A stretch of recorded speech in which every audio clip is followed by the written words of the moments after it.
back to our instructions. We got a couple more links here. We will get to those in a moment, but we're going to go to first time setup. We are currently on this step. Install applications in the following order. Put them in a folder where they're all at. Totally great. Set up programs in the following order. First thing we're going to do is set up OBS. So what we're going to do is we're going to pop over to this screen.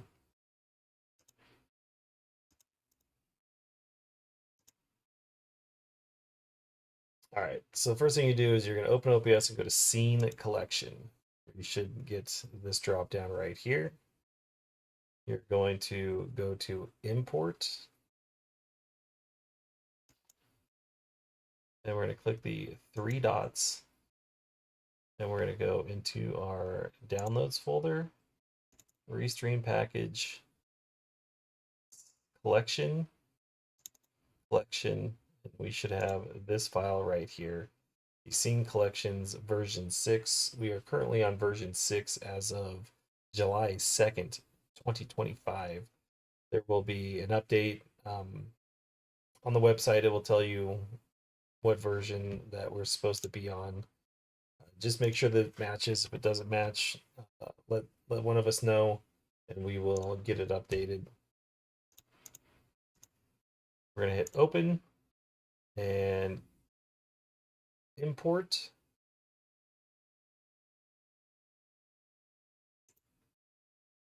And we should have a new scene collection called Z1 Randomizer. All right. So there we are. So now if we go to the scene collection and we pick Z1 Randomizer,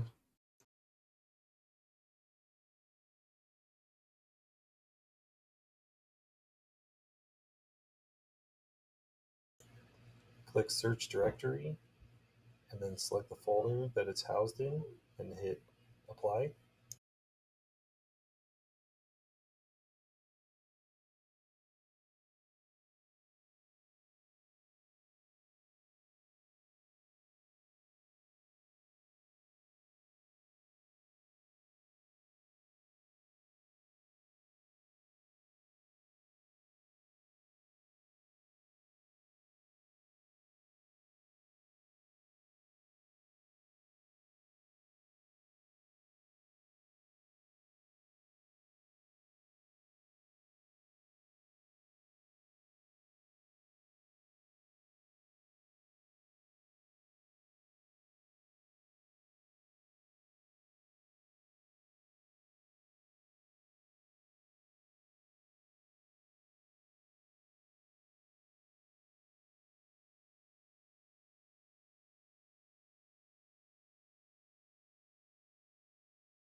Okay, so we're gonna click on the Live 2 player. That's gonna give us the option to find the Discord settings. You're going to need to pick the Discord window that you have out of these options.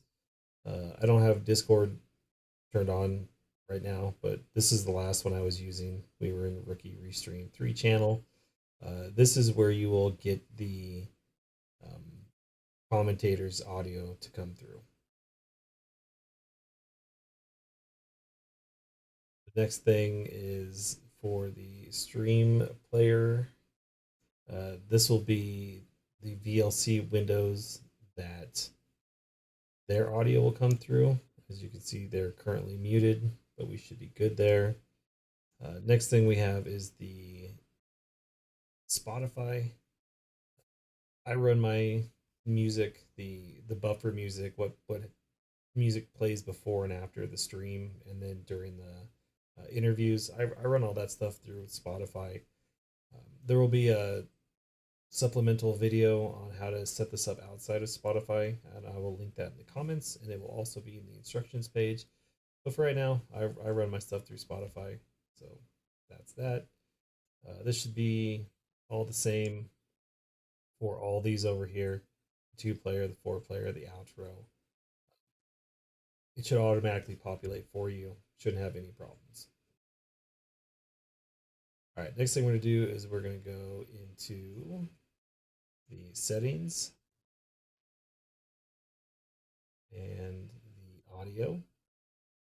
You want to make this setup as disabled. You don't need any desktop audio coming through the stream.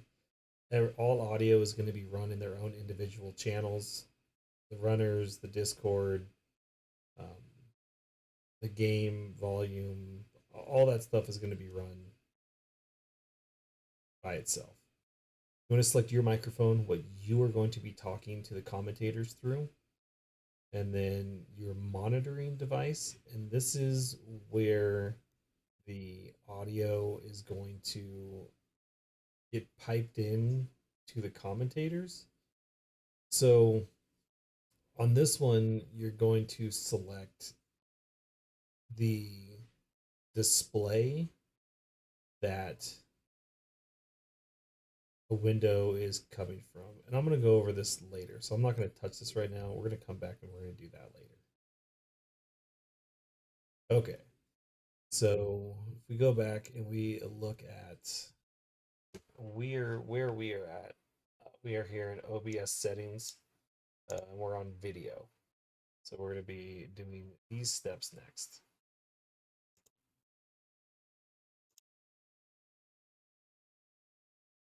So we're going to click on the settings. We're going to go into video. What we need to do is we need to change this output scale, or yeah, output scaled resolution. We need to change this to 1280 by 720. Um, I can't change it because I'm literally in the middle of recording. So you will change these numbers to 1280 by 720.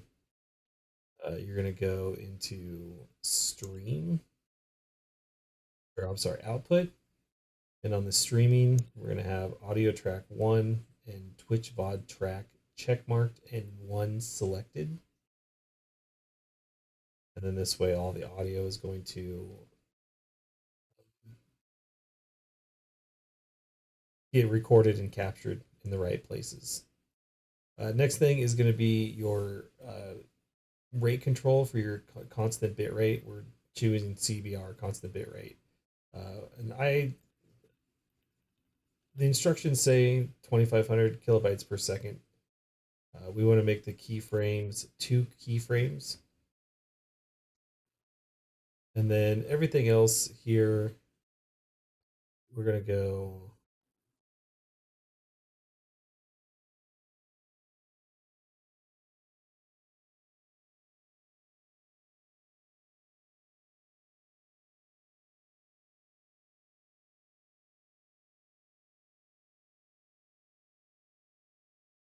high on the profile.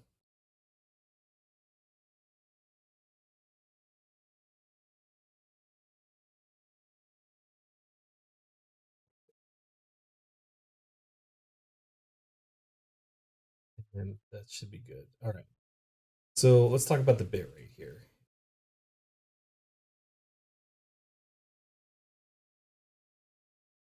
There's a way to figure out what your best bit rate streaming could be. I'm gonna go ahead and hit apply and hit OK. And how that is if we go back and look at rules here, uh, you're going to see it says you can adjust this up if need be to find your maximum bit rate. You can run a stream test, and there's a link to the stream test. So if you click on that, it's going to take you to the bottom of the page, and it's going to give you some instructions. So get back over to the scene, go back to our settings. So we're going to go into settings, stream. And you're going to need to do this on your main stream profile, not the Z1R Restream. So you're going to have to go back up to Scene Collection and select whatever your normal one is, because you need to be actually logged into a Twitch account to do this. So guess I should show you that. It goes back up to Scene Collection. Select your normal personal scene collection. You're going to go to Settings, Stream. You're going to see Enable Bandwidth Test Mode. So you're going to click OK on that and Apply. And then OK.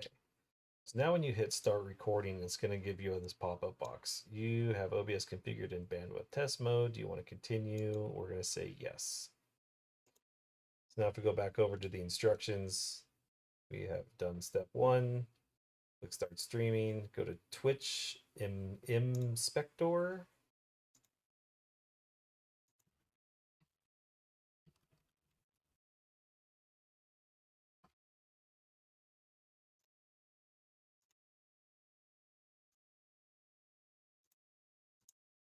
Go to Twitch Inspector, and that's going to pull up the inspector. You're going to log in with your Twitch account, and you're going to get this screen right here. All right, so it's going to show you any previous streams that you have done. Sorry, this is such a bright white. All right, we're back, and we have turned the bright whites off. If you'd like to do this, there is a extension you can get called Dark Mode Night Eye, which will turn dark mode on for any website pretty much if you want. I recommend it. It's super great website. All right. Anyways, so we're gonna see our bit rate thing here. It says we're stable at 2503 kilobytes. If we click on this, we can make it bigger, which is like the best. We can click notify me if my stream becomes unstable and allow that. Then from here, we can go back into our settings and we can go into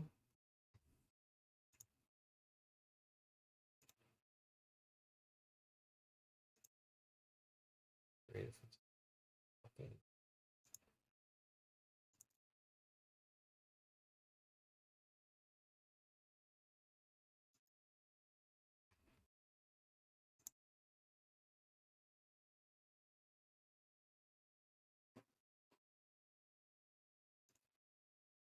All right, we can go back into our settings.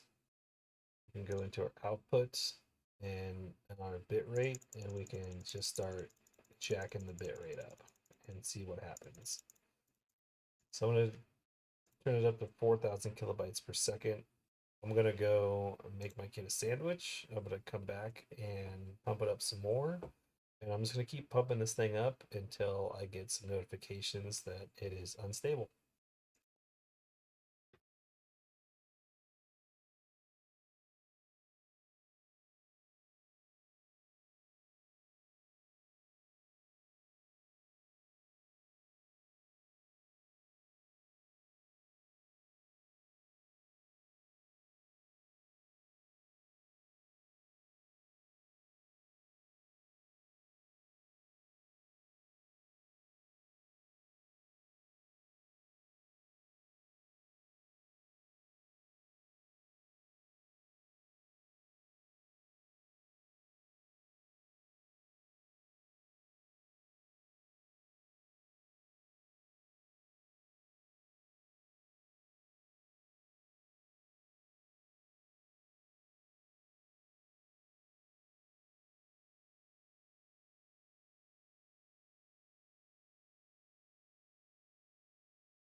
All right, friends, we are back. We have successfully made the child a sandwich, only to find out that the neighbors had already fed him, so I got to eat the sandwich. It was delicious and turkey. Didn't put any cheese on it, though. Man. Okay, so if you can see where we're at right here, we have the configuration check incompatible pulled up. So this is kind of what we were looking for. If we go back into our settings and we look at the output, I got it set at 7600 kbps.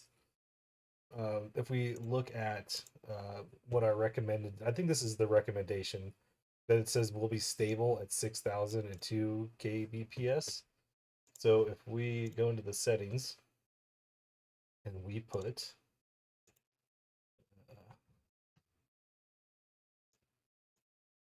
6000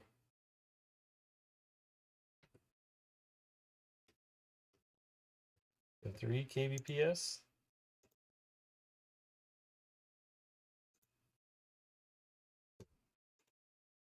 go back and look. We are now no longer in the configuration check anymore. We're gonna get an auto refresh here in a second. I'm wondering if it's close enough, if it will pop it over, but I don't think it's going to. Anyways, um, the gist of it is Twitch is telling me, okay, now we're at 6028. That's interesting. Back into the settings, output. Let's bump this up some more. Do like 7,000. That one wasn't.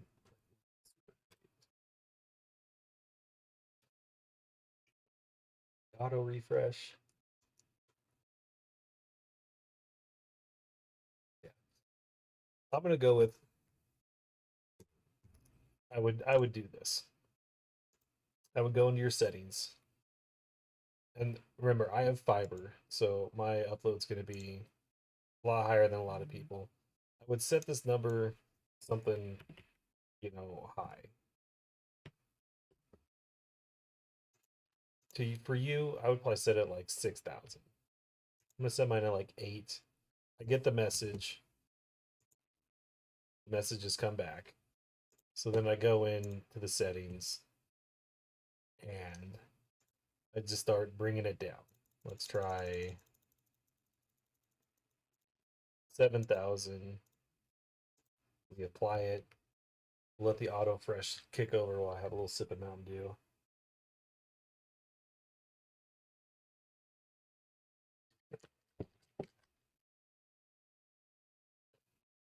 Sometimes I like to just refresh it. Okay. So that didn't work. So we're going to go back into our output settings. Let's bump this thing down to 6250. Let's hit our refresh. Still doesn't like 6250.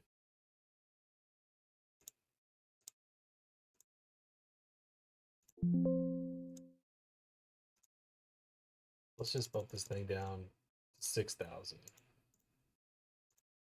Should be okay with 6,000, right? Because it was telling me we were stable at 6,000. Interesting.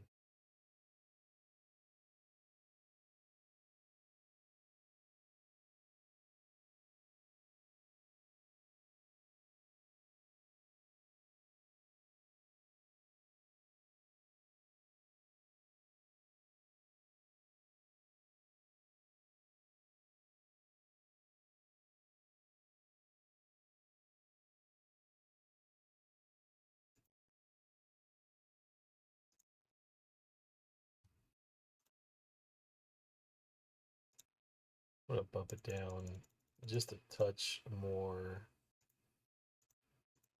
to like 5.5.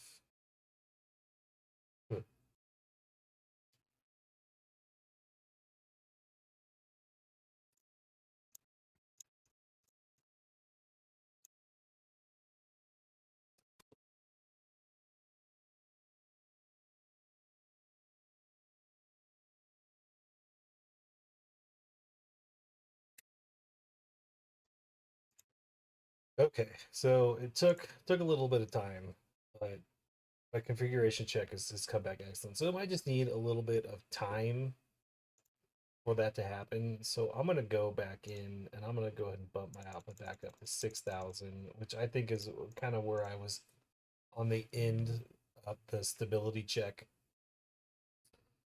So I think for me, 6,000 is my sweet spot. You can use this to find your sweet spot.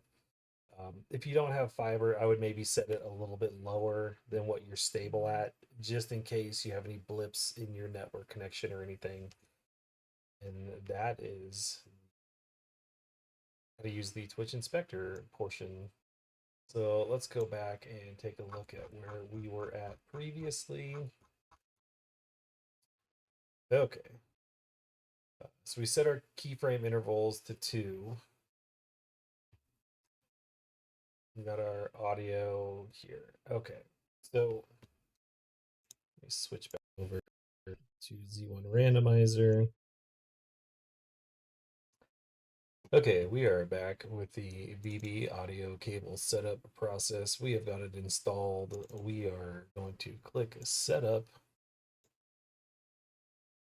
All right, so we're going to click install driver.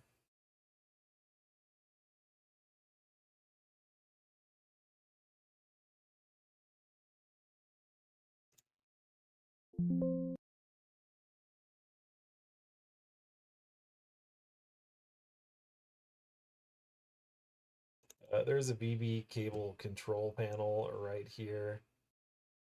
I can't say that I touched anything inside of this. Actually, I can confirm that I have never touched anything inside of this. So yeah, feel free to not need to touch anything inside of this. If we go back here, we go into our settings.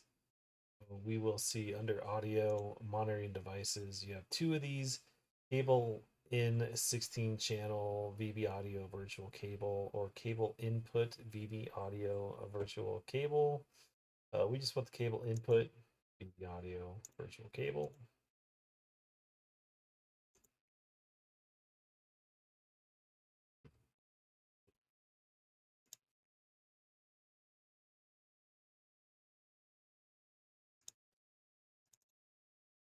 Perfect. All right, so back to our instructions. So we got the monitoring device set up.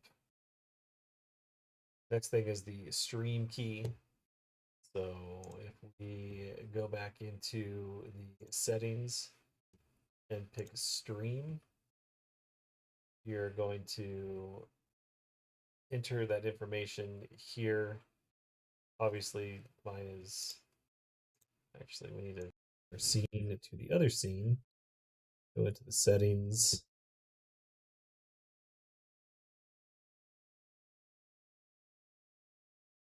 You'll see use stream key once you select Twitch as your service. So click use stream key. One of the stream admins will send you something to paste in this box. You just paste it in and hit apply and OK. And there you will be set up at that point. All right, this is going to complete the setup portion for OBS. The next section we'll go over will be the Streamlink GUI.